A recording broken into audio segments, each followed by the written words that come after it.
नमस्कार।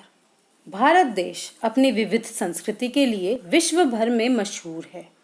इस देश के लोगों को सहिष्णुता विरासत में मिली है।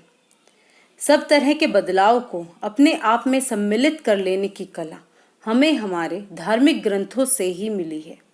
आज ऐसे ही एक धार्मिक व ऐतिहासिक ग्रंथ ऋग्वेद की चर्चा करने हम एकत्र हुए हैं। ऋग्वेद यह ग्रंथ भारत का सबसे प्राचीन धर्म ग्रंथ है।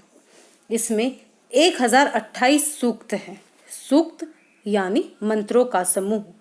यह 10 मंडलों में विभाजित है। इसमें कुल 10,580 रचनाएं हैं। इस वेद से देवताओं की स्तुति की गई है। यह 8000 से 1500 ईसा पूर्व रचित माना गया है। इसे इतिहासकार हिंदी यूरोपीय भाषा परिवार की अभी तक उपलब्ध पहली रचनाओं में एक मानते हैं। जैसा कि मैंने बताया, इसमें 1028 सूक्त हैं।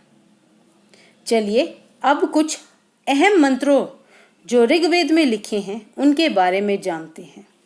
इस वेद ने हमें उपहार स्वरूप महामृत्युंजय मंत्र, गायत्री मंत्र, श्री सूक्त यानी लक्ष्मी मंत्र, नासदीय सूक्त, हिरण्यगर्भ सूक्त और विवाह सूक्त दिया है। यह ग्रंथ इतिहास की दृष्टि से भी एक महत्वपूर्ण रचना है। इस ग्रंथ के श्लोकों का स्वर में होना, कुछ गिने चुने हिंदू देवताओं का वर्णन और चावल जैसे अनाज का ना होना इतिहास के लिए महत्वपूर्ण विषय है। यह धर्म ग्रंथ 21 शाखाओं में विभाजित है। उनमें से 5 प्रमुख है। वह हैं शाकल्प, वास्कल, अश्वलायन, शाखायन और मंडूकायन। इसमें भौगोलिक स्थिति और देवताओं के आह्वान के मंत्रों के साथ और भी बहुत कुछ छुपा है। इस ग्रंथ की रचनाओं में देवताओं की प्रार्थना, स्तुतियाँ और देवलोक में उनकी स्थिति का वर्णन है। इसके जल चिकित्सा, वायु चिकित्सा, सौर चिकित्सा, मानस चिकित्सा और हवन द्वारा चिकित्सा विश्व भर में मशहूर है। इसमें औषधियों की संख्या 125 के करीब बताई गई है, जो कि 107 स्थानों पर पाई जाती हैं। औषधियों में से सोमरस का विशेष वर्णन है। इस वेद में च्यवन ऋषि को पुनः युवा करने की कथा भी मिलती है।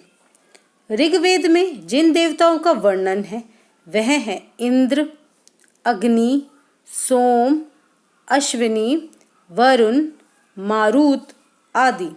वैसे तो सभी देवी देवताओं का वर्णन है, परंतु अभी बताए गए देवी या देवता सबसे प्रमुख हैं। ऋग्वेद की चर्चा पर हम आज यही विराम लगाते हैं।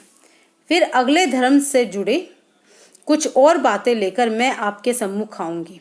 मुझे ध्यान से सुनने के लिए आप सभी का हार्दिक अभिनंदन। अगर यह विषय आपको आकर्षित करता हो तो लाइक व शेयर ज़रूर करें। यदि भूलवश कुछ गलत बोल दिया हो तो कमेंट कर ज़रूर बताएं। आपकी आभारी।